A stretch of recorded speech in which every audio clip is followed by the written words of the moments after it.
Hello everyone, welcome to Glance Academy. दोस्तों, आज हम लोग डिस्कस करेंगे यूपी पीसीएस मेंस के सिलेबस को लेकर। साथ ही साथ उसके जो पेपर 5 और 6 है उस पे आज ज़्यादा हमारा फोकस रहेगा। आप में से जितने भी एस्पिरेंट जो हमसे जुड़े हुए हैं पिछले 2-3 सालों से, उनको पता होगा कि मैंने आज तक कभी भी प्रोजेक्टर पे कोई क्लास नहीं ली। हालांकि आप लोगों के बीच बहुत रिक्वेस्ट आती थी कि सर आप प्रोजेक्टर पे आइए, ज़्यादा बेहतर जो है कि प्रेजेंटेशन हो पाएगा। तो आज ये पहली बार मैंने क्लास लेनी शुरू की है और धीरे धीरे इन चीज़ों के हम यूज टू हो जाएंगे तो काफ़ी कंफर्टेबल भी हो जाएंगे। तो इस दौरान अगर कोई गलती भी हो तो थोड़ा सा इग्नोर करिएगा, ठीक है। अब मेन मुद्दा क्या है, आज से हमारी ये वीडियोज़ आएंगी रोज़ और आज से हमारी ये क्लास शुरू हो रही है। क्लास क्या शुरू हो रही है, साइड में तो आपको दिख रहा होगा ग्लैंस एकेडमी, जो हमारा नोट्स होता है, हैंड रिटन नोट्स, उसके बारे में। और यहाँ पे आपको जो टाइटल दिख रहा है कि यूपी पीसीएस मेंस 2024 एंड 25 के लिए, क्योंकि बहुत सारे बच्चों ने जो इन नोट्स को परचेस किया था तो उनकी एक क्वेरीज आ रही थी कि सर कुछ बच्चे ऐसे हैं जो बिगिनर के तौर पे हैं, यानी अभी 5-6 महीने ही केवल उनकी पढ़ाई हुई होगी। तो उनकी ये डिमांड थी कि सर अगर इस नोट्स का एक लेक्चर मिल जाता, वीडियो लेक्चर एक्सप्लेन करके टॉपिक वाइज, तो थोड़ा आसान हो जाता कि इस नोट्स में लिखना कैसे है जो आपको एग्जाम हॉल में, स्पेशली 2024 और 2025 के बच्चों के लिए। मैंने 25 क्यों लिखा है, पहले मैं आपके बारे में बात करता हूँ, क्योंकि 24 वालों के पास तो कोई ऑप्शन ही नहीं है, 25 वालों के लिए ऑप्शन है। भटकाव भी होगा, क्योंकि देखिए 25 वाले बच्चों का जो प्रीलिम्स का एग्जाम है वो है आपका 12 अक्टूबर को। अभी यानी अक्टूबर तक के लिए अगर आप अभी से पूरी एनर्जी लगा रहे हो प्रीलिम्स के लिए तो I think waste of time होगा। बेस्ट ऑप्शन होगा कि आप मेंस की तैयारी अभी से शुरू कर दीजिए। इवन कि जब से आपने फॉर्म भरा होगा तो मेंस की तैयारी आपको पहले कर लेनी चाहिए, और उसके लिए अभी भी आपके पास अप्रैल मई 2 महीने का तो प्रॉपर समय, जून का भी है। हालांकि इस पर मैं एक अलग से वीडियो लेकर आऊँगा, डिटेल्ड वीडियो आप लोगों के लिए बनाऊंगा। बाकी आप लोग क्लास देखिए, आपको आइडिया लग जाएगा कि कैसे आपको आगे करना है। और बात करें 2024 वाले बच्चों की, जिनका पेपर 29 जून से है और उनके पास तो कोई ऑप्शन नहीं, उनको तो बस पढ़ना है, लिखना है, प्रैक्टिस करनी है। तो आज मैं ये क्लास लेकर क्यों आपके सामने आया हूँ, ये चीज़ मैं डिस्कस कर रहा हूँ कि जो नोट्स बहुत सारे बच्चों ने परचेज किए थे उनके साथ बहुत सारी समस्याएं आ रही थी कि सर नोट्स तो बहुत अच्छे हैं, लेकिन इन चीज़ों को हम समझें कैसे, लिखें कैसे, यानी कीवर्ड्स कैसे यूज़ करें जो हमने कीवर्ड्स के साथ बनाए हैं। अच्छा, नोट्स की मैं खासियत बता दूं दोस्तों कि दिल्ली में भी जो है कि बहुत 2-3 कोचिंग है, मैं नाम तो नहीं लूंगा, लेकिन कुछ कोचिंग के डायरेक्टर्स ने कहा कि नोट्स बहुत अच्छे हैं, क्योंकि मेरे जो स्टूडेंट हैं जिन्होंने खरीदा और अपने सर को दिखाया तो उन्होंने कहा कि हाँ नोट्स बहुत अच्छे हैं, इसको अच्छे से अगर आप रट लेते हो, तैयार कर लेते हो, तो नो डाउट मेंस आपका क्लियर हो जाएगा। केवल मैं एक पेपर की बात नहीं कर रहा, मैं सभी पेपर की बात कर रहा हूँ, 1 2 3 4 5 6। और एक दो कोचिंग ने बाई मिस्टेक, उनको ये पता नहीं था कि कहाँ के नोट्स है, तो उन्होंने जो है कि नोट्स वहाँ पर भी अपने बच्चों को देना शुरू किया, जो कि फिर उन्होंने बंद कर दिया, ठीक है। खैर हिडन है ये चीज़। चलिए आगे बात करते हैं कि आज हम इस क्लास को जो लेकर आए हैं, इसमें अगर आप देखोगे, मान लेते हैं कि मैं कुछ टॉपिक पे अगर डिस्कस करूंगा, जैसे अगर आप नोट्स में भी आओगे तो आपको यहाँ पर सिलेबस पूरा लिखा हुआ देखने को मिलेगा। सिलेबस के साथ आपको जो 2023 का जो पेपर आया हुआ था दोस्तों, जो 2023 का पेपर आया हुआ था, हालांकि यूपी पीसीएस का पेपर तो जो यूपी का सिलेबस है 2018 से ही आ रहा है। दो दो क्वेश्चन, 3 क्वेश्चन जीएस 1 2 3 4 में आता था, फिर ऑप्शनल था। लेकिन लास्ट ईयर से क्या हुआ कि यूपी पीसीएस में मेंस पेपर हटा के क्या कर दिया गया, डायरेक्टली यूपी स्पेशल का पेपर ऐड कर दिया, पेपर 5 और 6 से। इस तरीके से आप देखोगे फिर यहाँ पर आपको पूरे टॉपिक देखने को मिल जाएंगे। लेकिन आज मैं जो डिस्कस करूंगा आपके साथ, वो कुछ इंपॉर्टेंट टॉपिक डिस्कस करूंगा जो आपके लिए जरूरी है। सबसे पहले एक टॉपिक मैं डिस्कस करने जा रहा हूं कि ताकि आपको पता चले कि किस तरीके से उत्तर प्रदेश $1 ट्रिलियन की अर्थव्यवस्था बन सकता है, ठीक है। अब यहां पर अगर मैं बात करूं कि मान लीजिए प्रश्न लिख देता हूं एक इन शॉर्ट कि आपको प्रश्न लिखना कैसे है। अगर मान लेते हैं कि एग्जाम्स में 2024 के मेंस में अगर परीक्षा में पेपर आ रहा है कि भाई प्रश्न लिखा हुआ है कि उत्तर प्रदेश की $1 ट्रिलियन की इकॉनमी कैसे बनेगी। देखिए अभी तो मैं थोड़ा सा लिख भी नहीं पा रहा हूँ, कोई बात नहीं, जल्दी ही सीख लेंगे दोस्तों। 1 ट्रिलियन इकॉनमी कैसे बनेगी, अर्थव्यवस्था। अब यहाँ पर क्या है कि ये पूरा डायग्राम दिख रहा होगा आपको, एक मॉडल आंसर दिख रहा होगा, और इसका जो है कि प्रेजेंटेशन दिख रहा होगा, किस तरीके से आपको प्रेजेंटेशन करना है अपनी आंसर राइटिंग की कॉपी में। अगर आप इतना भी करके चले आते हो ना मेरे दोस्त, तो डेफिनेटली कह रहा हूँ कि अगर ये प्रश्न 12 नंबर में पूछा गया तो आपके 7 से 8 नंबर जरूर आ जाएंगे, जरूर कह रहा हूं मैं। इवन कि अगर ठीक से प्रेजेंटेशन कर दिया तो और बेहतर नंबर आएंगे। मैं अपनी भी कॉपी आपको दिखाऊंगा, अगली क्लास में दिखाऊंगा, अगर आप लोग कमेंट करेंगे तो, कि मैं जहाँ पे कोचिंग में आंसर राइटिंग ज्वाइन कर किया हुआ हूँ, और वहाँ पे जब मैं आंसर लिखता हूँ तो वहाँ की जो एक्सपर्ट टीम होती है वो क्या फीडबैक देती है। ऑनेस्टली मैं इन्हीं सारे नोट्स को फॉलो कर रहा हूँ, क्योंकि यार जब मैंने ऑलरेडी मक्खन बना दिया है, जैसे कहते हैं ना कि अलग अलग क्वालिटी के आप दूध से जब बेहतर मक्खन तैयार कर लेते हो तो फिर वही सबसे बेस्ट होता है। तो जब मैंने ऑलरेडी नोट्स को बना लिया तो मैं इन्हीं नोट्स को बार बार रिवीजन करता हूँ और इनके ही प्रेजेंटेशन को बेहतर करता हूँ। बस ये एक इंपॉर्टेंट चीज मैं करता हूँ और इसको मैं जो फीडबैक मिलता है वो चीज मैं आप लोगों के साथ जल्दी शेयर करूंगा अगर आप लोग कमेंट करेंगे तो। चलिए, अब बात आती है कि $1 ट्रिलियन की अर्थव्यवस्था को हम कैसे बनाएंगे। ध्यान से समझिएगा कि ये उन बच्चों के लिए वीडियो फाइनलाइज की गई, मतलब उन बच्चों के लिए ज्यादा बेनिफिट होगी जिन्होंने इस नोट्स को क्या किया होगा, लिया होगा, परचेस किया होगा या फिर जो है कि इसके प्रिंट आउट निकलवा लिया होगा पढ़ने के लिए, लेकिन उनके साथ चीजों को समझने में अगर दिक्कत आ रही है, क्योंकि इस बार के प्रीलिम्स में ना बहुत उठापटक हुई है। उठापटक होने का मतलब हुआ कि जो बच्चे रेगुलर तैयारी कर रहे थे 4 साल 3 साल 5 साल से, उनका प्रीलिम्स नहीं हुआ है। कई ऐसे बच्चे मेरे जानकारी में भी, आपके जानकारी में भी हो, आप में से भी हो सकते हैं। और कुछ बच्चे ऐसे हैं जिन्होंने पहली बार पेपर दिया, दूसरी बार कोई मेंस का आइडिया नहीं था, प्रीलिम्स निकल गया। तो ऐसे बच्चों के सामने ये दिक्कत आएगी कि कैसे मेंस की आंसर राइटिंग करें। तो ये उन बच्चों के लिए भी क्लास है। दूसरा कि नोट्स की प्रेजेंटेशन आप कैसे बेहतर करोगे, ये भी है। अब जैसे मान लेते हैं कि यहाँ पे एक मॉडल आंसर के तौर पे मैंने यहाँ पे एक क्वेश्चन लिखा है कि वर्ष 2027 तक उत्तर प्रदेश की अर्थव्यवस्था का लक्ष्य 1 ट्रिलियन अर्थव्यवस्था का है, इसकी स्पष्ट करिए। क्या इसमें आने वाली चुनौतियां, समाधान, जो भी चीजें हैं आप उन्हें प्रेजेंट करिए। अब यहां पर अगर आप देखेंगे कि 1 ट्रिलियन अर्थव्यवस्था, तो सबसे पहले आपको एक इंट्रो बनाना पड़ेगा। क्या बनाना पड़ेगा मेरे दोस्त? एक भूमिका बनानी पड़ेगी। और वो भूमिका क्या हो सकती है? तो सबसे पहली बात आपको पता होना चाहिए कि जो मैंने लिखा है नोट्स में कि ये 2022-23 के बजट में इंट्रोड्यूस की गई थी। कब की गई थी? 2022-23 के बजट में इंट्रोड्यूस किया गया और इसमें लक्ष्य रखा गया कि हम 2027 तक उत्तर प्रदेश की अर्थव्यवस्था को $1 ट्रिलियन की अर्थव्यवस्था बनाने का लक्ष्य रखते हैं। ये लक्ष्य हो गया, इसी से आप अपना इंट्रो शुरू कर सकते हो। फिर हम जब इसके नेक्स्ट पार्ट पे चलते हैं कि सारी बातें तो सही है सर कि हमने इंट्रो तो लिख लिया, लेकिन इसकी चुनौतियों का समाधान कैसे करेंगे, क्योंकि बहुत सारी चुनौतियां आ रही हैं। अब जैसे देखोगे इंट्रो भी मैंने कहीं कहीं पे मॉडल आंसर में लिखा है कि 2022 में अगले 5 साल यानी कि 2027 तक यूपी की जीडीपी को 1 ट्रिलियन अर्थव्यवस्था तक ले जाने का लक्ष्य रखा गया है। ऐसे भी आप कर सकते हो इंट्रो की शुरुआत, या फिर अगर आपको लगता है कि थोड़ा सा और बढ़िया करके लिखना है तो वैसे भी लिख सकते हो। जो आपके एक्सपीरियंस होंगे उसके बेस पे आप इसे लिख सकते हो। अब यहां पे इतने सारे मैंने चैलेंजेस लिखे हैं। चैलेंजेस केवल अर्थव्यवस्था के आधार पे ही नहीं होने चाहिए, चैलेंजेस में हर डायमेंशन को आपको खोलना पड़ेगा। सबसे पहला जो मैंने चैलेंजेस लिखा कि क्या लिखा, चैलेंजेस नंबर 1 अगर मैं बात करूं, यहाँ पे हेडिंग दे देता हूं, दिख रहा होगा आप लोगों को। देखिए जो भी इशूज होंगे आप बता दीजिएगा, नेक्स्ट क्लास में हम उसे और अच्छा करेंगे, क्योंकि पहली बार दोस्तों मैं क्लास ले रहा हूं इस तरीके की। अच्छा, पहला देखेंगे आप अगर एमएसएमई उद्योग। भाई एमएसएमई इंडस्ट्रीज के भी क्या है, चुनौतियां हैं। क्या क्या चुनौतियां होंगी? मेजर चुनौतियां वही है कि वित्त का अभाव है, तकनीकी अभाव है। मतलब बहुत सारे एमएसएमई सेक्टर हैं हमारे यहाँ जिनके पास न तो वित्त है, मतलब फाइनेंस की दिक्कत होती है, साथ ही साथ तकनीकी विकास की भी दिक्कत होती है, टेक्नोलॉजी की भी समस्या होती है। तो आप इस तरीके से भी लिखेंगे पॉइंट करके। दूसरा अगर आप लिखना चाहेंगे तो निवेश की समस्या क्या है दोस्तों, निवेश की समस्या भी बनी हुई है। ठीक है, निवेश समस्या लिख सकते हो इस तरीके से। अब निवेश की समस्या भी है। अभी आपके दिमाग में आ रहा होगा कि नहीं sir, UP global investor summit भी हो रही है, बहुत सारा पैसा आ रहा है उसमें, तो जो है कि लगातार हम रिपोर्ट में पढ़ते हैं। तो अभी हमसे चैलेंजेस पूछा जा रहा है, तो आपको चैलेंजेस क्या करने हैं कि पॉइंट वाइज लिखना है। अगर ये प्रश्न 12 नंबर में आता है दोस्तों, तो आपको अच्छे इंट्रोडक्शन के साथ साथ करीब 8-8 पॉइंट लिखने पड़ेंगे। 8-7-8 तो आपको चैलेंजेस बताने पड़ेंगे, और 7 से 8 अलग अलग डायमेंशन में जो आपकी अर्थव्यवस्था को 1 ट्रिलियन बना सकता है उस चीजों को भी लिखना पड़ेगा। दिमाग में ये चीज ध्यान रखना दोस्तों कि आपका जो टारगेट है वो ये है कि आपको $1 ट्रिलियन की इकोनॉमी बनाना है ना। अब अर्थव्यवस्था में क्या केवल इंडस्ट्री आती है क्या? नहीं, आपको पता होना चाहिए कि आपका प्राइमरी सेक्टर भी आता है, सेकेंडरी सेक्टर भी आता है, टर्सरी सेक्टर भी आता है। अर्थात एग्रीकल्चर और उससे संबद्ध जितनी भी यूनिट्स होती हैं वो भी आती हैं, माइनिंग्स आती है, मत्स्य पालन हो गया। सेकेंडरी आपके इंडस्ट्रीज हो गई जिसको रॉ मटेरियल चाहिए होता है, खाद्य प्रसंस्करण उद्योग। टर्सरी सर्विस सेक्टर होती है। तो तीनों के ही चैलेंजेस को आप लिख सकते हो, तीनों से संबंधित जो समाधान आप पढ़ रहोगे अलग अलग सेक्टर में वो भी लिख सकते हो।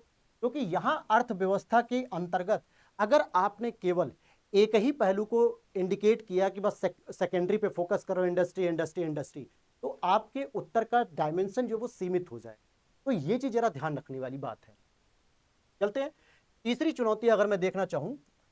अब तीसरी चुनौती की अगर हम बात करें तो आप लिख सकते हो कि राजनीतिक कारण भी है यहाँ पे। तो अभी सर राजनीतिक कारण क्यों? मैंने अभी फिर कहा कि अर्थव्यवस्था, यानी कह सकते हो जिस तरीके से हम अपनी बॉडी से कोरिलेट करते हैं, आपकी बॉडी में अगर मान लो 100 समस्याएं हो रही हैं, 100 बीमारियां, तो इन 100 बीमारियों में से 70 बीमारियां आपके पेट से हो रही हैं, 30 बीमारियां अलग अलग तरीके से हो रही हैं। कहने का मतलब हो गया कि और भी पहलू हैं जिससे आपके पेट की समस्याएं बढ़ रही हैं। उसी तरीके से जब भी हम अर्थव्यवस्था की बात करेंगे तो हमें हर पहलू पे आना पड़ेगा, केवल आर्थिक पहलू तक नहीं रहना पड़ेगा। अब राजनीतिक में आप लिख सकते हो, जैसे अभी मैं आपको, और वीडियो के लास्ट तक बने रहोगे तो बहुत सारी चीजें मैं क्लियर कर दूंगा। अब कुछ लोगों के दिमाग में होगा सर ये नोट्स कैसे मिलेगा, तो वो भी बता दूंगा। राजनीतिक में क्या है, आपको पता है कि जाति, धर्म, वोट बैंक की राजनीति, ये इनकी वजह से क्या होता है, विकास की उपेक्षा कर दी जाती है। मतलब डेवलपमेंट पे हम ध्यान नहीं देते, रेवड़ी बांटने पे काम करते हैं, जाति धर्म वोट बैंक की राजनीति की वजह से। तो ये भी तो एक चैलेंजेस है जो अर्थव्यवस्था को $1 ट्रिलियन की पहुंचने में दिक्कत कर रहा है। इस चीज को भी सुधारना पड़ेगा। इसी तरीके से हम चौथे की बात करें तो हमारे यहाँ कौशल युक्त श्रमिक नहीं है दोस्तों, कौशल की कमी है। भाई कौशल की कमी करने का मतलब क्या हो गया, मानव संसाधन नहीं है हमारे पास बेहतर, अर्थात ह्यूमन रिसोर्सेज अनएजुकेटेड है, अनएम्प्लॉयड है, अनस्किल्ड है, अनहेल्दी है। तो ये जब समस्याएं बनी हुई हैं कौशल की कमी, तो कहां से वो चीज कंप्लीट होगी? तो ये भी एक बैरियर करेगा काम। फिर अगर हम नेक्स्ट सेक्शन की बात करते हैं तो फिर हम कृषि पर भी निर्भरता को दिखाएंगे। प्राइमरी सेक्टर, हमारे उत्तर प्रदेश की अर्थव्यवस्था कृषि पर भी ज्यादातर निर्भर है। तो जब कृषि पर निर्भरता है तो क्या कृषि में इतनी पावर है क्या कि वो बूस्ट कर सकती है हमारी इकोनॉमी को? अगर बूस्ट कर सकती थी तो सेवा क्षेत्र का लगभग 47% योगदान कैसे है, कृषि क्षेत्र का मात्र और मात्र 24% के आसपास योगदान है। तो क्या कृषि क्षेत्र पर निर्भरता अधिक होने की वजह से हमारी अर्थव्यवस्था स्लो डाउन नहीं है? स्लो डाउन हो रही है। होल्ड कीजिएगा, जरा पानी पी लूं मैं।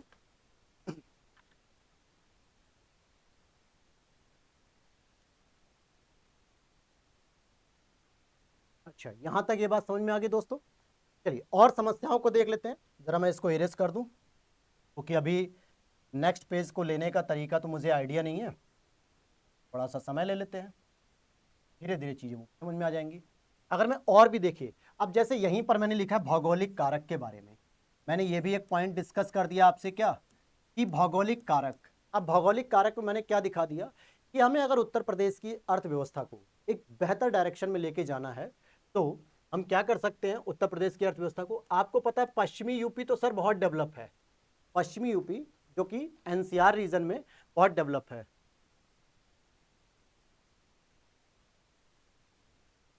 चलिए एनसीआर रीजन, लेकिन आपको यह भी तो पता होना चाहिए कि हमारा जो पूर्वी यूपी है वो क्या बहुत ज्यादा डेवलप है? जितने लोग भी पूर्वी यूपी से संबंधित हैं उनको पता होगा कि बस एक चावल चावल की खेती बहुत ज्यादा होती है, थोड़ी बहुत सरसों की खेती हो गई, नहीं तो नहीं हुई। कोई बड़ी इंडस्ट्री नहीं है हमारे पूर्वी में यूपी में। इलाहाबाद, बनारस, मिर्जापुर, मिर्जापुर में चलो कालीन वगैरह है, बाकी जौनपुर, आजमगढ़, गोरखपुर, कुशीनगर, कोई ऐसी बड़ी इंडस्ट्री नहीं है। चीनी मिल एक दो हैं तो हैं। अच्छा और तो और आप देखिए बुंदेलखंड, ये एक बहुत बड़ी प्रॉब्लम है बुंदेलखंड का रीजन, जहाँ पे सिंचाई की व्यवस्था नहीं है, जल की व्यवस्था नहीं है, पानी की कमी है। हालांकि वहाँ पे दलहनी और तिलहनी फसलों की खेती हो जाती है अच्छी, लेकिन फिर भी केवल कृषि आधारित ही तो विकास हो रहा है, इंडस्ट्री आधारित तो कोई विकास नहीं हो रहा है। ये भी एक समस्या है। साथ ही साथ हम वंचित वर्ग को भी ध्यान में रखेंगे क्योंकि वंचित वर्ग भी एक बड़ी समस्या है। अगर इनकी समस्याओं का समाधान नहीं किया तो हम अपनी अर्थव्यवस्था को 1 ट्रिलियन की इकोनॉमी नहीं बना पाएंगे। जैसे महिलाओं की समस्याएं, अब महिलाओं के साथ समस्याएं क्या है, बहुत सारी समस्याएं होती हैं। दोहरा दायित्व होता है उनके पास, घरेलू जिम्मेदारी भी निभाती हैं, फिर बाहर अगर कहीं काम धंधा कर रही है, कोई बिजनेस कर रही हैं तो वहां पर भी अपनी जिम्मेदारी निभाती हैं। लेकिन हमारे समाज में इनके साथ वर्क प्लेस यानी कार्यस्थल पर भी शोषण होता है, इनके साथ गलत व्यवहार किया जाता है, ईव टीजिंग की जाती है, जो कि इनके काम करने को हतोत्साहित करता है और जिस वजह से ये कार्यबल में अपनी भागीदारी नहीं सुनिश्चित कर पाती हैं। इसका मतलब इनकी सुरक्षा सुरक्षा के लिए हालांकि बहुत सारे प्रयास किए जा रहे हैं हमारी योगी सरकार के द्वारा, लेकिन अभी हम समस्याओं को डील कर रहे हैं। साथ ही साथ इनके हेल्थ को लेकर, इनके पोषण को लेकर, इनके टीकाकरण को लेकर बहुत सारी समस्याएं इनकी भी हैं। साथ ही साथ इसी में आप जनजातीय लोगों की स्थिति देख लो, हमारे उत्तर प्रदेश में जनजातीय लोगों की भी स्थिति बहुत बेहतर नहीं है। तो ये बहुत सारी चीजें ऐसी हैं जिसको आप लोग क्या कर सकते हो, समस्याओं के रूप में डील कर सकते हो मेरे दोस्त। अब आप लोगों को समझ में आ गया ये क्वेश्चन कैसे डील करना है।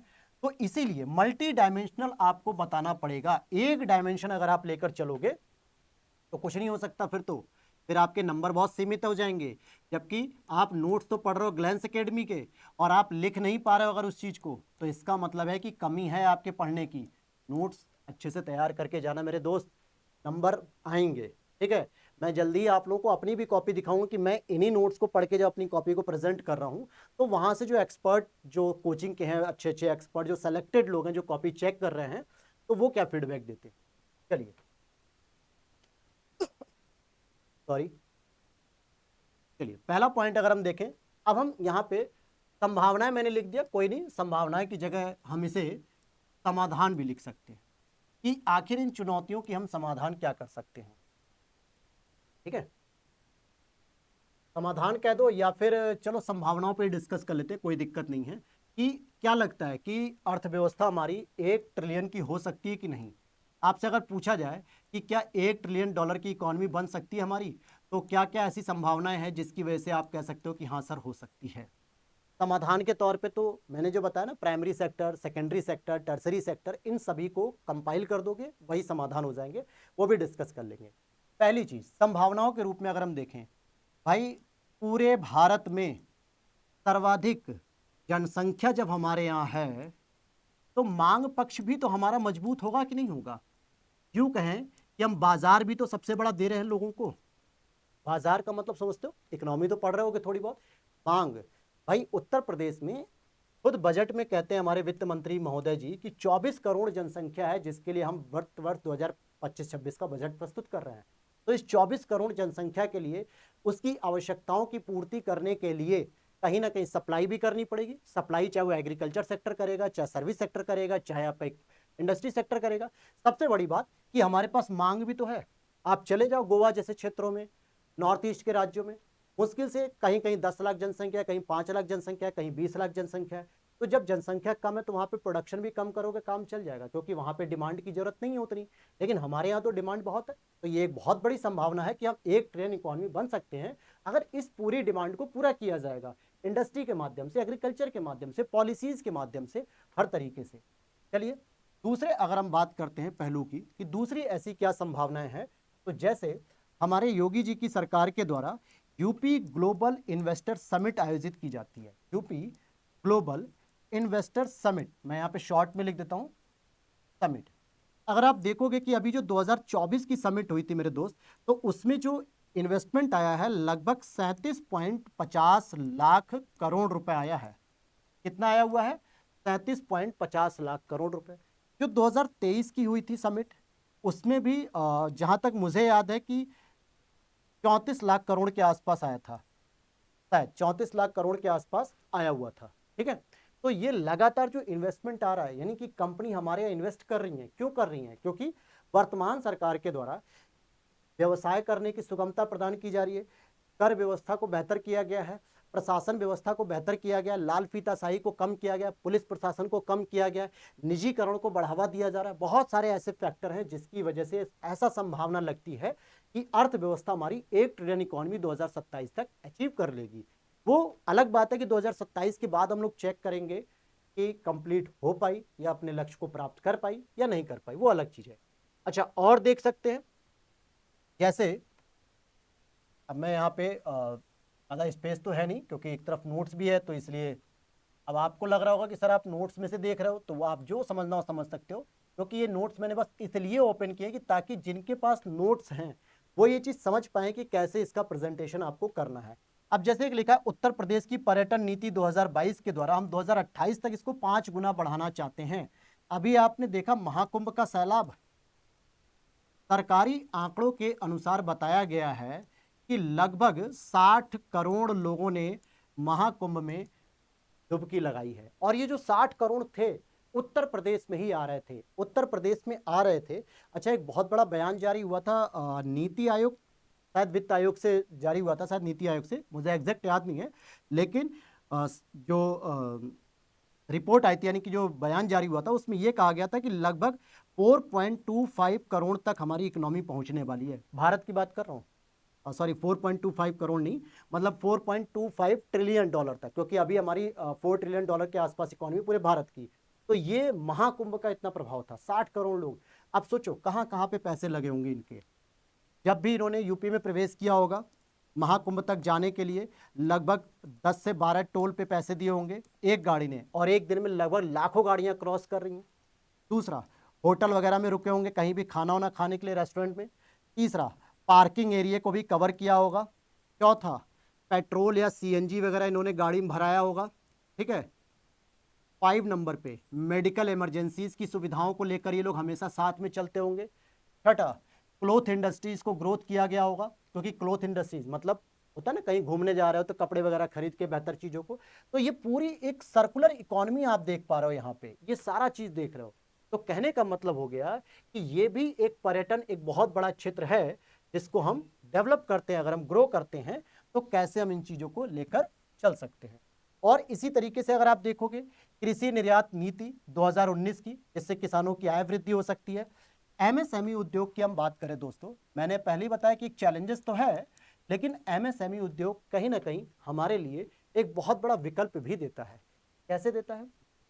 आपको मैंने पढ़ाया था करंट अफेयर्स में, मुझे बहुत अच्छे से याद है। और अगर आप इस तरीके के आंकड़ों को अगर आप मेंशन करोगे ना, तो एग्जामिनर खुश होता है। उद्यम पोर्टल जनवरी 2024 में जब इसकी रिपोर्ट आई थी दोस्तों, जनवरी 2024, हो सकता है लिखने में अभी आपको समस्या दिख रही होगी कि सर क्या लिख रहे हो। जो मैं बोल रहा हूं उस पर नोटिस करिए, क्योंकि अभी मेरी भी प्रैक्टिस नहीं है, पहली क्लास है ये। जनवरी 2024 में जो रिपोर्ट आई थी, तो उसमें बताया गया था कि 9% योगदान करने के साथ साथ थर्ड पोजीशन पे एमएसएमई सेक्टर यूपी का है। पूरे देश में 9% लगभग हम योगदान करते हैं एमएसएमई सेक्टर का, और तीसरे नंबर पे आते हैं। अगर हम इसी एमएसएमई की बात उत्तर प्रदेश में कर लें, तो लगभग 96 लाख एमएसएमई हैं, और इसके द्वारा 1.65 करोड़ लोगों को रोजगार प्रदान किया गया है। और ये आंकड़ा आपका 2025-26 में है, जो कि मैंने बजट पढ़ाते समय यूपी का बजट पढ़ाया है, 6 पेज की क्लास है, जाके देख लेना। वहां के आंकड़ों को आप जब मेंशन करने लगते हो, तो आपके प्रश्नों का उत्तर की प्रामाणिकता सिद्ध होती है कि आपने जो कहा है बिल्कुल सही कहा है। और एग्जामिनर भी इन चीजों को जान रहा होता है, तो आपको दूसरे व्यक्ति से बेहतर नंबर देके जाता है। समझ में आ रही है? और ये सारी चीजें देखिए, मैंने इसमें लिखा भी है, एमएसएमई उद्योग राज्य की जीडीपी में लगभग 25% का योगदान रखता है तथा 30% रोजगार उपलब्ध कराता है। उद्यम पोर्टल के अनुसार 9% एमएसएमई पंजीकरण के साथ उत्तर प्रदेश थर्ड नंबर पे है। तो ये आपके प्रश्नों की प्रामाणिकता यहां से सिद्ध होती है। बाकी आप इसमें खाद्य प्रसंस्करण उद्योग के बारे में लिख सकते हैं कि हाँ, खाद्य प्रसंस्करण उद्योग की जो नीति है, या फिर आप इसमें लिख सकते हैं उत्तर प्रदेश सौर ऊर्जा नीति 2022, जो अगले 5 साल में, अगले 5 साल का मतलब क्या हो गया दोस्तों, 2027 तक कितना, 22,000 मेगावाट सौर ऊर्जा का या सोलर एनर्जी का, सोलर एनर्जी तो नहीं कहेंगे हम इसे, नवीकरणीय ऊर्जा को प्रोड्यूस करना है। और इसी में एक और टारगेट रखा गया है कि 3,000 सूर्य मित्रों को भी प्रशिक्षण दिया जाएगा। और ये जो सूर्य मित्र होंगे हमारे युवा साथी, जिसमें लड़के लड़कियां दोनों ही होंगे, उनको रोजगार भी मिलेगा। क्या मिलेगा? रोजगार भी मिलेगा। तो ये सब चीजें होती हैं आपको समझने के लिए, इंटरलिंक करने के बाद, कि कैसे आप एक अच्छे बेहतर उत्तर को लिख सकते हो। यहां तक चीजें समझ में आ गई। अब यहां पर चलिए, एक क्वेरीज हो सकता है आप लोगों के दिमाग में आ रही होगी, तो मैं आपको बताता हूं कि हमारे जितने भी ग्लैंस एकेडमी के जो नोट्स होते हैं, वो दोस्तों हैंड रिटन होते हैं और वो पेड होते हैं। पेड नोट्स आपको कहाँ से मिलेंगे, तो मैं नंबर लिख देता हूं, आप इसे नोट कर लीजिएगा, 8527594636। ये हमारा व्हाट्सअप टीम का नंबर होता है। आप इस पे केवल आप व्हाट्सअप करके अगर आप मैसेज करेंगे, तो वहां पे आपको जानकारी मिल जाएगी सारे के सारे प्राइस लिस्ट की, डेमो की। और वहां पे आप लक्ष्य भेद नाम से इस मेंस के नोट्स होंगे, लक्ष्य भेद श्रेणी में। हालांकि हमारे पास 3 श्रेणी के नोट्स होते हैं, लेकिन ये जो लक्ष्य भेद श्रेणी होती है, ये स्पेशली आपके मेंस के लिए तैयार की जाती है। और इसमें आपको जीएस पेपर 1, 2, 3, 4, 5 एंड 6, ये सभी पेपर आपको कंप्लीट इसी फॉर्मेट में हैंड रिटन मिलेंगे। ये अभी हम लोग पेपर 6 को डिस्कस कर रहे हैं, ठीक है। तो ये सारा चीज मिलेगा, लेकिन मैं क्लासेस केवल अभी यूपी पेपर 5 और 6 कर लेकर आऊंगा बीच बीच में, ताकि आपको समझ में आ सके कि इन कीवर्ड्स का प्रयोग कैसे करना है। स्पेशली जो 2024 का मेंस दे रहे हैं वो लोग तो बिल्कुल इस वीडियो को मिस ना करें दोस्तों, चाहे उन्होंने नोट्स लिए हों चाहे ना लिए हों, फिर भी जो जो पॉइंट मैं बताऊंगा मेन मेन टॉपिक के, आप उसको लिख सकते हो, अपने भी नोट्स बना सकते हो। अगर आपको समझ में आता है तो आप इस नंबर पे व्हाट्सअप करके मेरी टीम से मैसेज करिएगा। कॉल तो देखिए रिसीव होती नहीं है क्योंकि उन्हें अलाउड भी नहीं है, तो आपको रिप्लाई कर देंगे, चाहे आधा घंटा लगे, 10 मिनट लगे, 15 मिनट लगे, थोड़ा सब्र कर लीजिएगा, रिप्लाई मिल जाएगा, आपको सारी जानकारी मिल जाएगी। ओके, क्लियर होगी। और जिनको 2025 का मेंस देना है ना, मतलब 2025 का प्रीलिम्स देना है फिर मेंस देना है, उनके लिए एक अलग से वीडियो बना दूंगा, लेकिन कंटेंट आपके लिए भी सेम टू सेम रहेगा, कोई अलग चेंजेस नहीं होगी, बस रणनीति आपकी एक अलग होनी चाहिए, क्योंकि अभी आपके पास प्रॉपर समय है तो आप बना सकते हो, ठीक है। चलिए इसी तरीके से और देख लेते हैं कि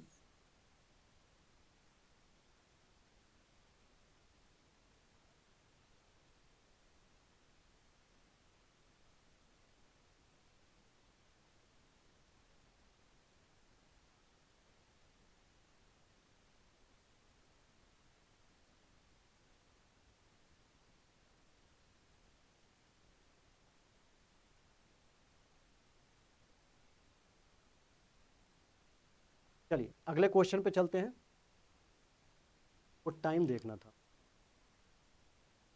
समझ में आ गया ये चीजें। चलिए अब दूसरे पे चलते हैं।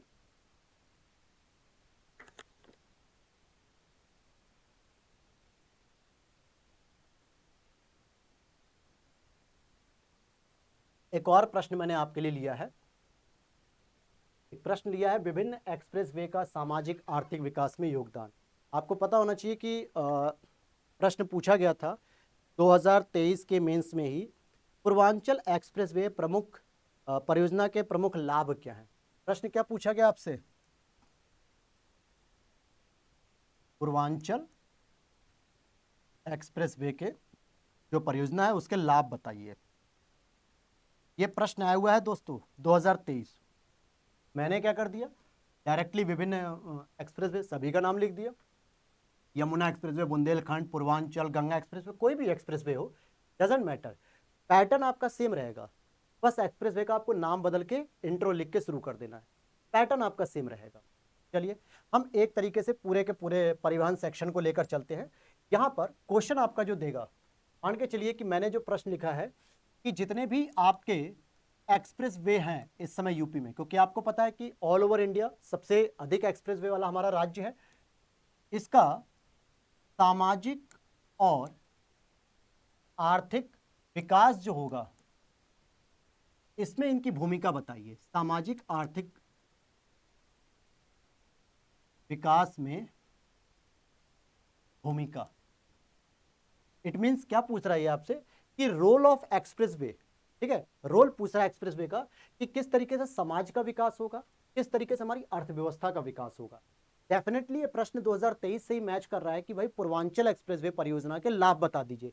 तो आप लाभ केवल आर्थिक थोड़े बताओगे, आप सामाजिक भी बताओगे, आर्थिक बताओगे, थोड़ा बहुत धार्मिक भी इंक्लूड कर सकते हो। तो ये सारी चीजों को आपको बताना है, डिपेंड करेगा कि आप किस तरीके से उसे प्रेजेंट करते हो। अब ये पूरा आपके सामने एक पेज का एक प्रश्न दे दिया गया है। हालांकि मैंने क्या किया है कि टॉपिक वाइज नोट्स तैयार किए हैं, जैसे अगर आप देखोगे आप देखोगे टॉपिक वाइज जो है कि पूरे नोट्स कवर किए गए हैं, लेकिन बीच बीच में मैंने क्या किया कि कहीं कहीं इसको मॉडल आंसर के तौर पे, अब जैसे ये टॉपिक है उत्तर प्रदेश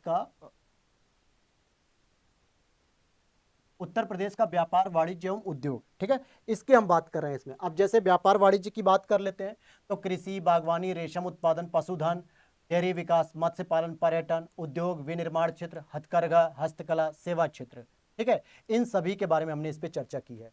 लेकिन मैं अभी आपको बस एक पैटर्न दिखा रहा हूं कि किस तरीके से आपको नोट्स में कंटेंट पढ़ना है, कैसे आपको यूज कर लेना है। चलिए प्रश्न पे आते हैं। तो हमारा प्रश्न क्या है दोस्तों, एक्सप्रेसवे के बारे में है। तो आप कैसे लिखोगे, जैसे पूर्वांचल वाले का जो लाभ पूछा गया वो डायरेक्ट आप इतना भी लाभ लिख सकते थे, ये जो नोट्स में लिखा हुआ है इसी को बस एक्सप्लेन कर लेना है। अब जैसे यहाँ पे लिखा है निवेश वृद्धि, तो क्या निवेश वृद्धि लिख दोगे?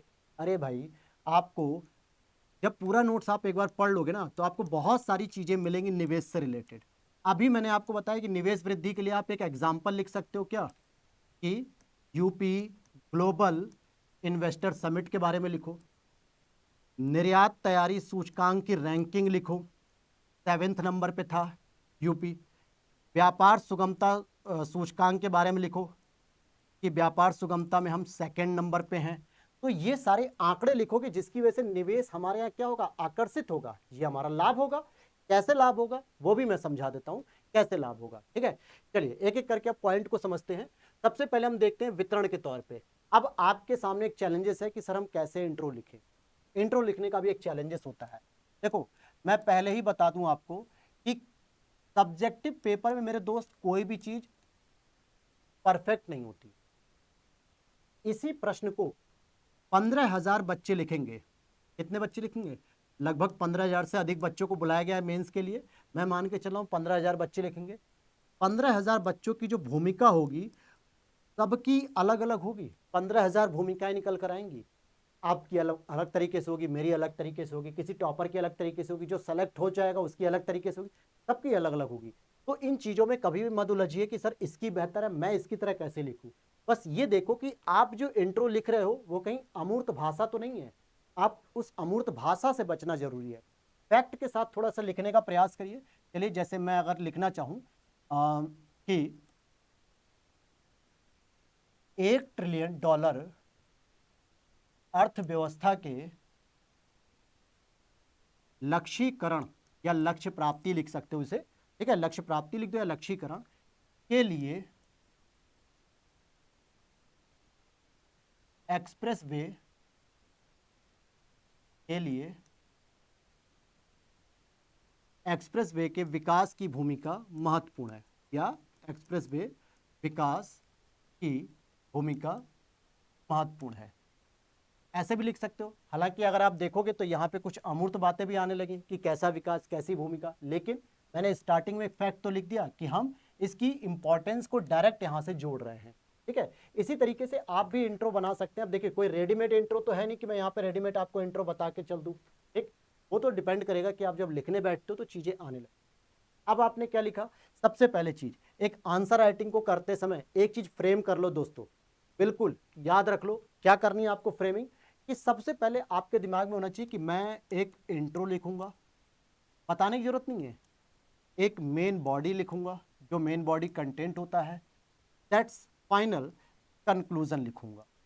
लेकिन ये तो सभी को पता है, अलग क्या बताया सर आपने, बताता हूं क्या करना है।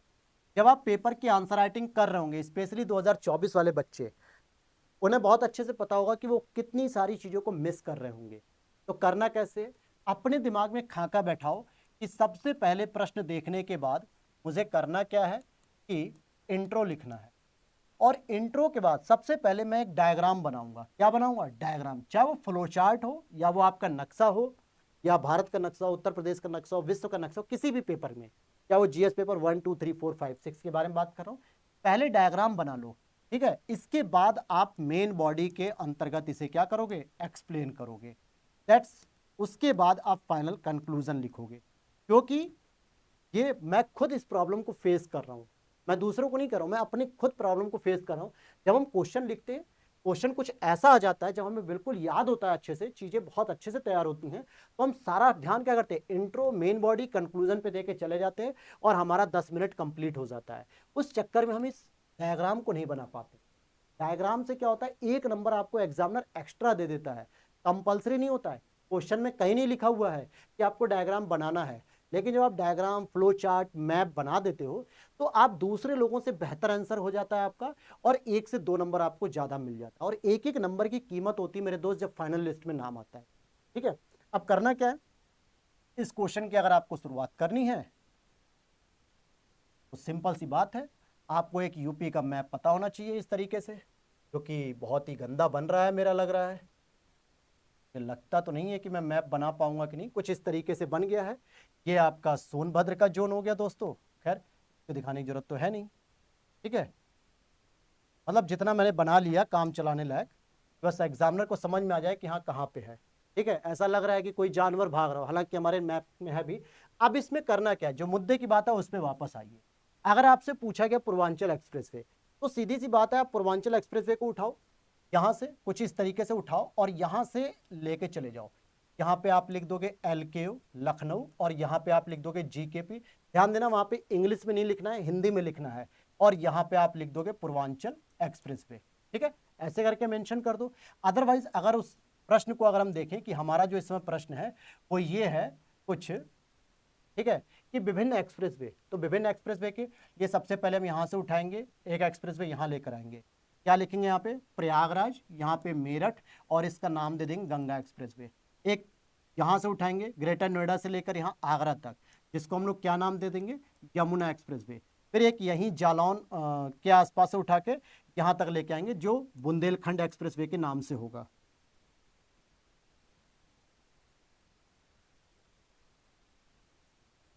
बुंदेलखंड एक्सप्रेसवे के नाम से होगा। फिर यहीं पर एक हम उठाएंगे, इवन कि लखनऊ इतना ऊपर तो नहीं होता है, कुछ इस तरीके से लखनऊ से उठा के गोरखपुर तक, और इसको यहाँ पे लिख देंगे हम लोग क्या, कि पूर्वांचल एक्सप्रेस। इससे क्या हुआ, एग्जामिनर को आपने प्रेजेंट करा दिया कि भाई मेरे दिमाग में यूपी का खाका है, 75 जिलों में कहाँ कहाँ से पूर्वांचल एक्सप्रेसवे जा रहा है, कहाँ से गंगा एक्सप्रेसवे जा रहा है, कहाँ से आगरा एक्सप्रेसवे जा रहा है, कहाँ पे आपका बुंदेलखंड एक्सप्रेसवे जा रहा है, किन किन लोकेशन से होकर जा रहा है, ये चीज मैंने प्रेजेंट कर दी। अब उसके बाद आ जाते हैं अपने टॉपिक पे। साइड में जो मार्जिन रहता है यहाँ पे, इस पेज का जो मार्जिन होगा उसमें हम लिखना शुरू कर देंगे। ठीक है, तो ये इस तरीके से आपको चीजों को प्रेजेंट करना। ठीक, क्लियर हो रही बात आप लोगों को? कोई डाउट होगा दोस्तों तो जरूर आप लोग कमेंट करिएगा। ठीक है, मैं वो भी क्वेरीज आपकी पूरी करूंगा। अब जैसे यहाँ पर इंट्रोडक्शन लिख दिया कि भाई सर्वाधिक संख्या के साथ भारत में प्रथम है हम लोग, यहाँ परिवहन की समस्या का समाधान खोजने की कोशिश की गई है। भाई लिख सकते ना कि विभिन्न एक्सप्रेसवे के माध्यम से हम परिवहन की समस्या खोजने का प्रयास करें। अब यहाँ पर एक हेडिंग लिखी हुई है सामाजिक आर्थिक भूमिका के बारे में। क्या क्या कर सकते हो, सबसे इंपॉर्टेंट चीज है कि निवेश आकर्षण में सहायक। अब जैसे ही आपने इस पॉइंट को लिखा, निवेश आकर्षण में सहायक, तुरंत यहाँ पर एक एग्जाम्पल कोट करो, क्योंकि वो मैंने ऑलरेडी पीछे एक ट्रिलियन इकोनॉमी में लिखा है। एक ही चीज को आपको यूज करना आना चाहिए।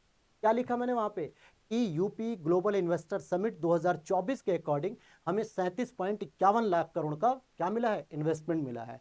वहां पे अगर आपके कॉपी में अगर आप लोगों ने नोट्स लिया होगा, और बाय डिफॉल्ट 40 लाख करोड़ अगर आपको देखने को मिल रहा होगा तो उसे सही कर लेना मेरे दोस्त, 37 लाख करोड़ था। ठीक है, 37.51। दूसरा हम क्या लिख सकते हैं कि सड़क दुर्घटना में कमी हो जाएगी। दूसरा हम क्या लिख सकते हैं, एक तो हो गया हमारा निवेश आकर्षण में सहायक, दूसरा है हमारा सड़क दुर्घटना में कमी। बिल्कुल, हर साल जो है कि सड़क दुर्घटना बहुत सारी जाने जाती हैं, बहुत सारे परिवार अनाथ हो जाते हैं, तो इससे हम बचेंगे। तीसरा, पर्यटन क्षेत्र को बढ़ावा मिलेगा। लेटेस्ट एग्जाम्पल डालो, महाकुंभ। भाई एग्जामिनर को लगना चाहिए कि आप अपडेट हो। अच्छा, कौन कौन महाकुंभ में डुबकी लगा के आया था, भाई मैं तो गया था देखो। और मैंने यहाँ पे दो या तीन एक्सप्रेसवे को फॉलो किया। पहले ग्रेटर नोएडा से आगरा तक के लिए यमुना एक्सप्रेसवे, फिर आगरा से आगे जाने के लिए हमने पकड़ा एक दूसरा एक्सप्रेसवे जिसको हम लोग लखनऊ एक्सप्रेसवे कह सकते हो, या कानपुर वाले रूट पे जाता है। तो आप देखोगे यहाँ पे इसकी प्रासंगिकता दिखा सकते हो कि पर्यटन से जोड़ने के लिए, या फिर आप आगरा एक्सप्रेसवे को भी तो दिखा सकते हो कि सर आगरा भी जो लोग घूमने आना चाहते हैं, आगरा मथुरा, वो इस एक्सप्रेसवे का यूज कर सकते हैं।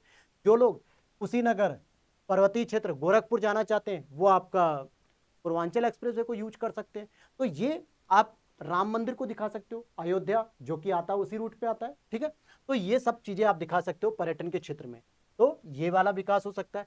फिर कृषि और औद्योगिक संबद्धता में वृद्धि। क्या लिखा है, कृषि और औद्योगिक संबद्धता में वृद्धि। कैसे, भाई कृषि का जो भी प्रोडक्ट होगा उसे उद्योगों तक पहुंचाने के लिए रॉ मटेरियल के रूप में, उद्योग अगर कच्ची सड़कों से होकर जाएंगी गाड़ियां तो क्या लेके चली जाएंगी, नहीं। उनके लिए क्या दिया हमने, हमने हाईवे दिए, हमने क्या दे दिया, एक्सप्रेस वे दे दिया। भारी भारी ट्रकों का उससे क्या फायदा हुआ, समय बचने लगा, धन की बचत होने लगी, पेट्रोल ईंधन की बचत होने लगी। ये सब भी तो बेनिफिट है। एक जिला एक उत्पाद को प्रोत्साहन मिलेगा। यूपी की बहुप्रतीक्षित योजना मैं इसे कहूंगा, 2018 में इसको शुरू किया गया था, वन डिस्ट्रिक्ट वन प्रोडक्ट। इससे क्या हुआ कि जो स्थानीय उत्पाद थे दोस्तों, स्थानीय और परंपरागत उत्पाद क्या थे, स्थानीय और परंपरागत उत्पादों को वैश्विक एवं राष्ट्रीय पहचान मिली। अब आप कहोगे सर ये क्या मजाक कर रहे हो आप? बिल्कुल, वैश्विक पहचान में आ जाओ भाई। बनारसी साड़ी, याद है बराक ओबामा जी की वाइफ को गई थी गिफ्ट में, जब बराक ओबामा जी प्रेसिडेंट, शायद प्रेसिडेंट नहीं थे, मैं इतना कंफर्म नहीं हूँ, जब वो भारत घूमने आए थे, आगरा गए थे, ताजमहल वगैरह, तो उनकी वाइफ को दी गई थी बनारसी साड़ी। ओडीओपी के अंतर्गत आता है।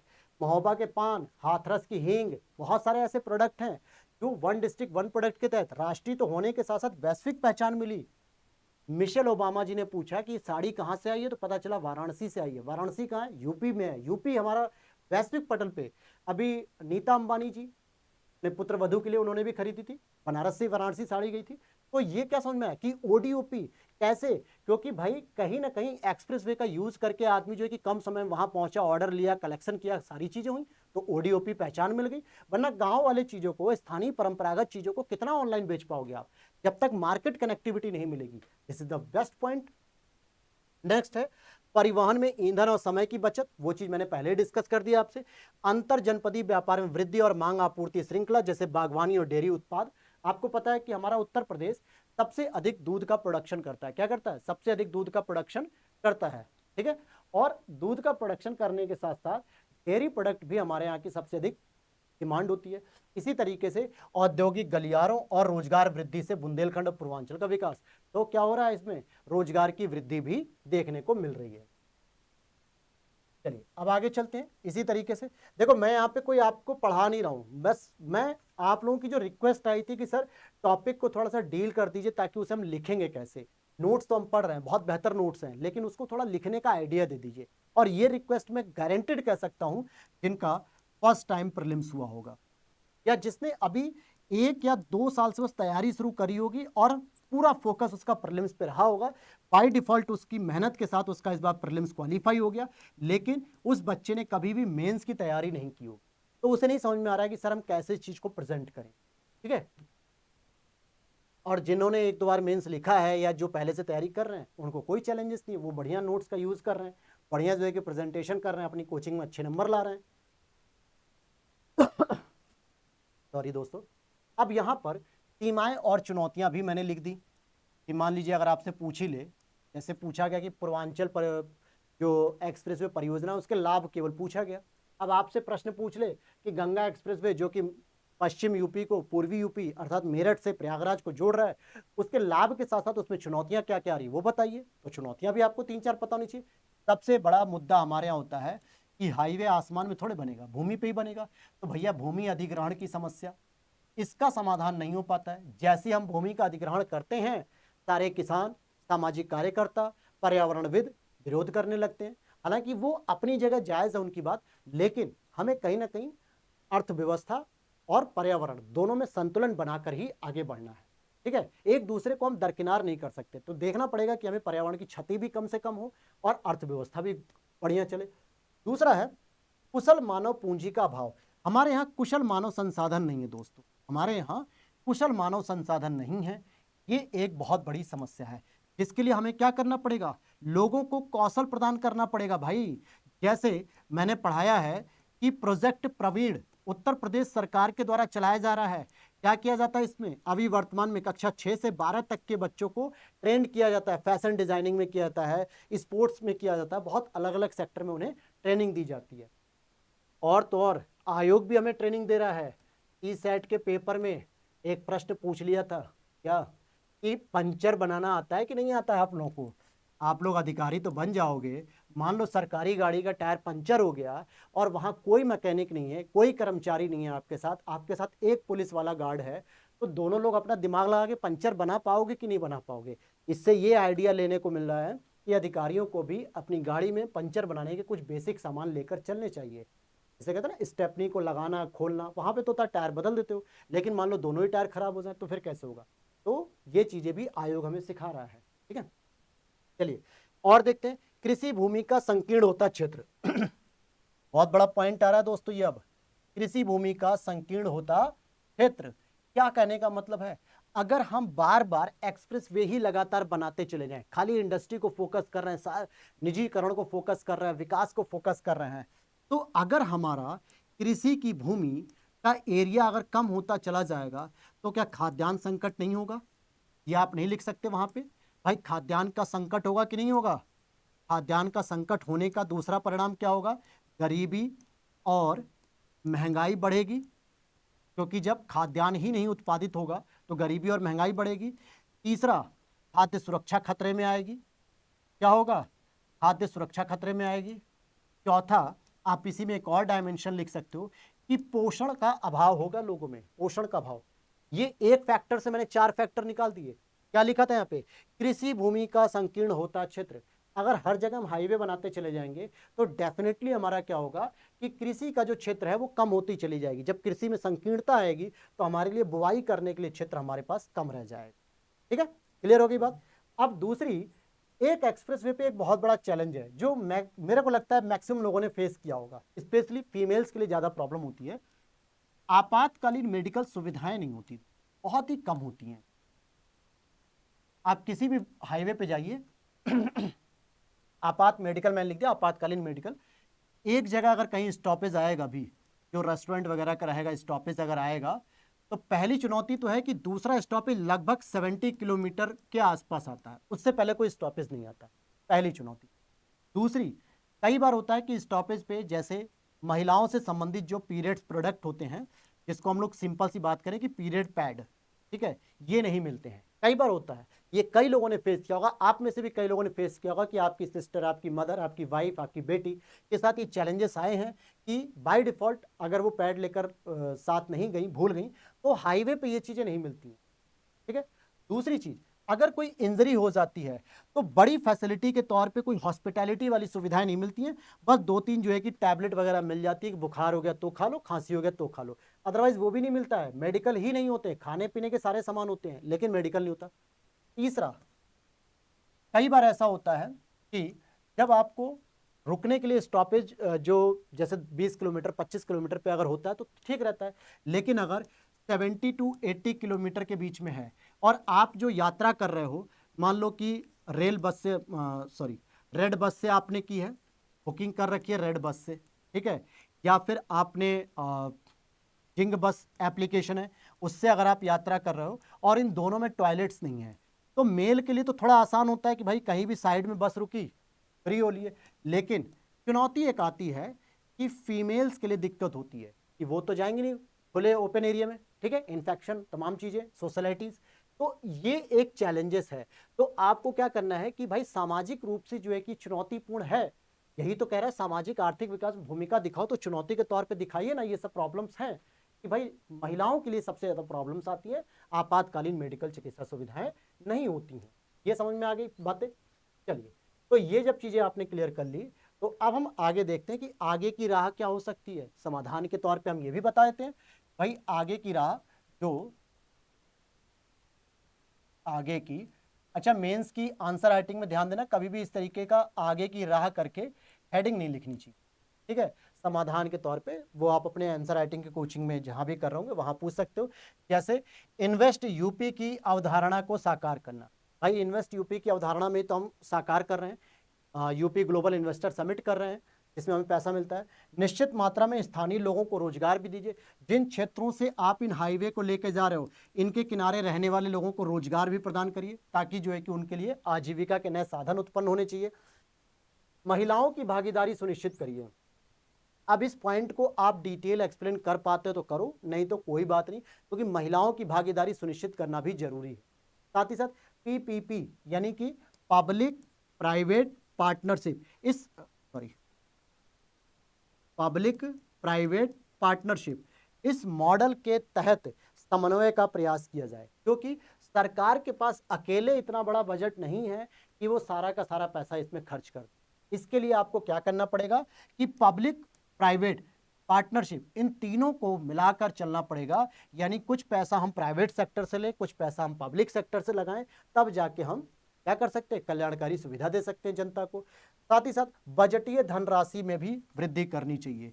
मतलब जब परिवहन की बात आती है तो हमें परिवहन सुविधा को बेहतर करने के लिए क्या करना पड़ेगा, बजटीय धनराशि को वृद्धि करनी पड़ेगी। अब यहां पर आपके पास 2025-26 का अगर आंकड़ा हो तो सबसे बेस्ट है, आपके पास होना चाहिए। 2025-26 के बजट में मैंने पढ़ाया था कि जो 4 प्रकार के जो आ रहे हैं नए एक्सप्रेसवे कनेक्शन करने वाले एक तरीके से नए एक्सप्रेसवे हैं, तो उनके लिए जो जो धनराशि दी गई है, किसी में 250 करोड़ रुपए दी गई है, किसी में 150 करोड़ रुपए दी गई है, आप इसी को लिख दीजिए। एग्जामिनर समझ लेगा कि भाई आप बजट से अपडेट हो और आपको पता है कि कहाँ पे किस तरीके का समाधान देना है। आप समाधान देने के साथ साथ बजट की धनराशि से अपने उत्तर की प्रामाणिकता को भी सिद्ध कर रहे हो। दैट्स क्लियर, समझ में आ गई बात? ठीक है, तो आज की क्लास हम लोग यहीं रोकेंगे। पहली क्लास थी मेरी प्रोजेक्टर पे दोस्तों, बहुत नर्वस फील हो रहा था शुरू में, हालांकि कैमरे पे आने पे नर्वसनेस नहीं थी क्योंकि मैं तो पहले भी आप लोगों से मिलता रहा हूँ, लेकिन इस प्रोजेक्टर को यूज़ कैसे करना है, कैसे बीच में लिखते हुए अगर रुक गया तो क्या करूँगा क्या नहीं, लेकिन आप लोगों का साथ था तो भरोसा था मुझे कि हाँ मैं कर जाऊँगा और शायद बखूबी इस जिम्मेदारी को निभाया। फिर भी कोई गलती हुई हो, कोई चीज़ों की कमी रही हो तो प्लीज़ माफ़ करना, छोटा भाई समझ के। कोई और भी क्वेरीज हो आपके बारे में, आपको कोई समस्या हो रही हो कि मेंस कैसे लिखना है या फिर मेंस की कोई स्ट्रेटजी बताइए। अगर आप 2025 का प्रीलिम्स दे रहे हैं और 2025 के मेंस की तैयारी कर रहे हैं, नोट्स वगैरह की जानकारी लेनी हो, तो मैं एक बार दोबारा नंबर लिख देता हूँ 8527594636। अदरवाइज वीडियो के नीचे भी ये नंबर मिल जाएगा आपको, वहाँ पर आप व्हाट्सअप कर लीजिएगा। तो वहाँ पर आपको 3 प्रकार के इसी तरीके से हैंड रिटन नोट्स मिलेंगे। 3 कैटेगरी में क्या होगा, पहली कैटेगरी होगी आपकी परिणाम नोट्स की, जो स्पेशली प्रीलिम्स के लिए होती है, जिसमें पीवाईक्यूज और घटना चक्र के शॉर्ट नोट्स मिलेंगे आपको। दूसरी सीरीज आपकी होती है तपस्या नोट्स की, जो आपके प्री के साथ साथ मेंस की भी थोड़ी एक बेसिक समझ को विकसित करता है। तीसरी कैटेगरी आपकी होती है लक्ष्य भेद की, जिसमें पूरी तरीके से कंप्लीटली आपके मेंस के नोट्स होते हैं। अच्छा, इस लक्ष्य भेद में मैं आपको बताना चाहूंगा कि जीएस पेपर 1, 2, 3, 4 ये 4 पेपर आप यूपीएससी, ध्यान से समझ लो, और यूपीपीसीएस दोनों के लिए यूज कर सकते हैं। लेकिन जैसे ही आप जीएस पेपर 5 और 6 में आएंगे, जो कि यूपी स्पेशल है, 5 और 6 ये केवल यूपीपीसीएस के लिए है क्योंकि ऑप्शनल पेपर है। बाकी चीजें जो है कि सारी जानकारी आपको इसी नंबर पे मिल जाएगी। किस नंबर पे मिल जाएगी? इस नंबर पे आपके मिल जाएगी। क्या नंबर दिया हुआ है? 8527594636। ठीक है, और बाकी आपको सारी चीज समझ में आ गई होंगी। कोई क्वेरीज होगी तो वीडियो के कमेंट कर दीजिएगा, मैं आपको रिप्लाई दे दूंगा। तो मिलते हैं नेक्स्ट वीडियो में। जय हिंद, जय भारत।